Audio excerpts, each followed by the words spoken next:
కలన 7 రకాలైనటువంటి చేతుల గురించి నేను చెప్పాను. మొదటి ఏంటంటే నిన్ను సృష్టించిన చేతులవి, తర్వాత నిన్ను స్వస్థపరిచిన చేతులు, నీ యొక్క గాయములను కట్టిన చేతులవి, తర్వాత ఆయన చేతులు కనికరము చూపించిన చేతులు, ఆయన చేతులు ఎలాంటివంటే నీ సందేహములను తీర్చిన చేతులు. ఎలాంటి చేతులట?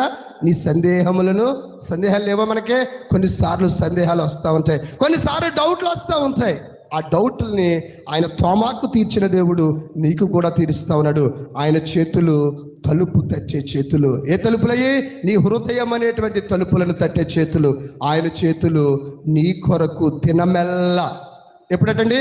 దినమెల్లా ఈ యొక్క ప్రార్థన చర్చిని మనం ఎప్పుడు తెలుస్తాం? శుక్రవారం తెలుస్తున్నాం, మిగతా రోజులు క్లోజ్ చేసి ఉంచుతున్నాం. అన్ని చర్చలు కూడా దాదాపు అంతే. కానీ ఆయన తన చేతులను ఎప్పుడటండి 365 రోజులు 24 గంటలు నీ కొరకు ఆయన తెరిచే చాచే ఉంచుతాడు. నువ్వు చేయవలసిన పనులు ఏంటంటే ఆయన చేతులలో ఒదిగిపో. ఆయన చేతులలో స్వస్థత ఉంది, ఆయన చేతుల్లో ఆరోగ్యం ఉంది, ఆయన చేతులలో ధనము ఘనము, దేవునికి స్తోత్రం కలుగుని గాక, స్థిరమైన కలిముందట. ఏమవుతుందండి? నీ అప్పులన్నీ తీర్చేయగల స్థితిమంతుడు ఎవరంటే యేసుక్రీస్తు ప్రభువే.